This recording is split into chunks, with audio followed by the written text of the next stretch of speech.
Siamo partiti da Viareggio con l'alta marea di luna piena perché la barca ha un pescaggio abbastanza importante.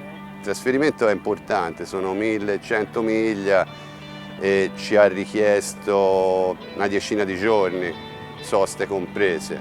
Abbiamo fatto una bella navigazione con venti leggeri. Questa barca con venti leggeri si comporta molto bene. Se fa tutta la Croazia con un bello scirocco dietro, l'Adriatico è un mare particolare, molto chiuso, l'onda è molto incrociata. Queste barche quando hanno il vento dietro, tutte le barche diciamo, a Livorno dicono di poppa vanno bene anche le zucche.